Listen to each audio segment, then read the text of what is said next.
دوستو آپ کو پتا ہے کہ کراچی میں ایک گروپ ایسا بھی تھا جس کے نام کے خوف سے لوگوں نے راتوں کو گھر سے باہر نکلنا چھوڑ دیا تھا۔ ایک زمانہ تھا کہ جب اس گروپ نے پورے پاکستان میں اپنی دہشت پھیلائی ہوئی تھی۔ اس گروپ کے سربراہ کا تعلق ایک ایسے اسلامی ملک سے تھا جس کا آپ تصور بھی نہیں کر سکتے۔ یہ گروپ کہاں سے آیا تھا اور کون لوگ تھے اس کے پیچھے، کسی کو بھی اس کے بارے میں معلومات نہیں تھی۔ اس گروپ نے اپنے بیرحمانہ قتل سے لوگوں میں خوف و ہراس پھیلا کے رکھا ہوا تھا۔ دوستو ہم بات کر رہے ہیں کراچی کے مشہور بدنام گروپ ہتھوڑا گروپ کی۔ اپریل 1985 میں ایک ایسا واقعہ پیش آیا جس نے اس گروپ کی بنیاد رکھی۔ ایک شخص جس کا نام اللہ وسیع تھا، جو ملتان سے اپنے رشتہ داروں سے ملنے آیا تھا اور رات زیادہ ہونے کی وجہ سے اسے کلفٹن کے پل کے نیچے بے گھر لوگوں کے ساتھ سونا پڑا۔ مگر جب وہ نیند سے بیزار ہوا تو اس کے سامنے ایک عجیب و غریب منظر تھا۔ وہ دیکھتا ہے کہ اس کے سامنے سوئے ہوئے دو آدمیوں کے سر پر شدید چوٹ لگنے سے ڈیتھ ہو چکی ہے اور وہ خود بھی خون میں لت پت ہوا ہے۔ اس کے بھی سر سے مسلسل خون بہ رہا ہے۔ اس کی جان تو بچ گئی، لیکن اس واقعے نے لوگوں میں بے چینی پھیلا دی اور یہ واقعہ ہر دوسرے اخبار کے پہلے پیج کا ٹائٹل بن گیا۔ ابھی اس واقعے کو صرف 2 ہی دن ہوئے تھے کہ کلفٹن کے برج سے چند کلومیٹر دور کالا پل کے قریب پیر بخاری شاہ کے مزار سے 2 لاشیں ملی جنہیں اسی انداز میں قتل کیا گیا تھا۔ اس واقعے کے صرف چند ہفتے کے بعد 21 اپریل کو سٹی اسٹیشن پر ایک واقعہ پیش آیا جس میں مزید 3 افراد کو ہلاک کیا گیا تھا۔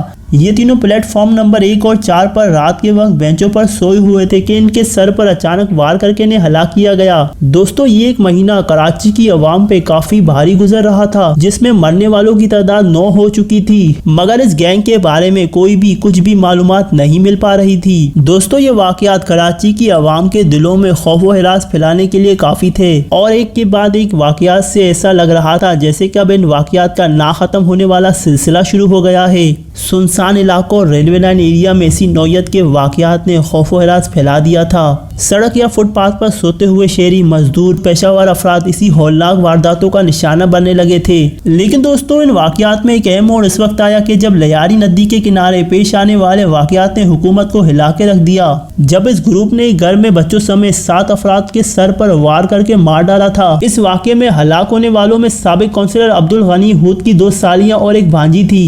ان ہلاک ہونے والوں میں ایک بچہ بھی شامل تھا، جبکہ ایک بچہ سوتے ہوئے صوفے کے نیچے چلا گیا تھا، اسی لیے اس کی جان بچ گئی۔ اس کے بعد وقفے سے مختلف شہروں میں مختلف وارداتیں شروع ہو گئیں۔ پھر وقفے سے ایسی وارداتیں شہر بھر میں شروع ہوئیں جنہوں نے لوگوں کو ہلا کے رکھ دیا۔ ایک واقعہ موسیٰ کالونی کے علاقے میں پیش آیا جہاں 8 مزدوروں کو سر پہ وار کر کے ہلاک کر دیا۔ یہ وہ وقت تھا جب افغانستان کی صورتحال کافی خراب تھی اور روسی فوج نے 24 دسمبر 1979 سے افغانستان میں مداخلت شروع کی تھی، جو کہ تقریباً 10 برس یعنی 15 فروری 1989 تک جاری رہی۔ امریکہ افغانستان کو مالی اور جنگی ساز و سامان فراہم کرتا تھا۔ پاکستان ہی کے ذریعے امریکہ سے اسلحہ افغانستان تک پہنچتا تھا اور پاکستان افغانیوں کو فوجی ٹریننگ بھی دیتا تھا اور اپنی فوجی مدد بھی فراہم کرتا تھا۔ اسی وجہ سے سوویت یونین پاکستان کا دشمن بن چکا تھا۔ اس وقت لوگوں کو اس گروپ کے حوالے سے کوئی خاص معلومات نہیں تھی۔ لوگ صرف اتنا ہی جانتے تھے کہ رات کے وقت چند لوگ آتے ہیں اور وہ کسی باری چیز سے لوگوں کے سر پہ وار کر کے انہیں ہلاک کر دیتے تھے۔ اس گروپ کا نام بھی برنس روڈ پہ ہونے والے واقعے کے بعد پڑا۔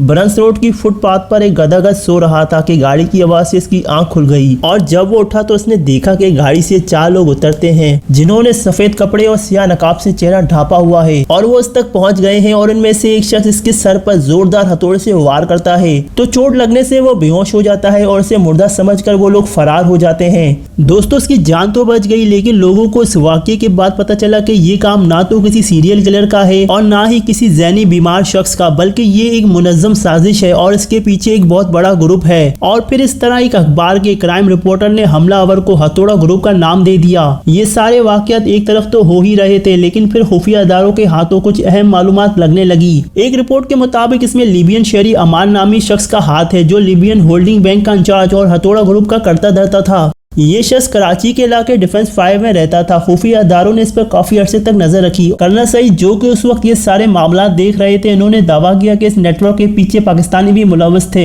خفیہ معلومات کے مطابق جو پاکستانی لیبیا میں رہتے تھے انہیں یہاں لایا جاتا تھا اور یہاں ایک افسر انسپکٹر لطیف بھی اس میں ملوث تھا۔ وہ ان لوگوں کو ایئرپورٹ پر ہر سہولت فراہم کرتا تھا اور پھر یہ لوگ رات کو واردات کر کے اسی فلائٹ میں واپس لیبیا چلے جاتے تھے۔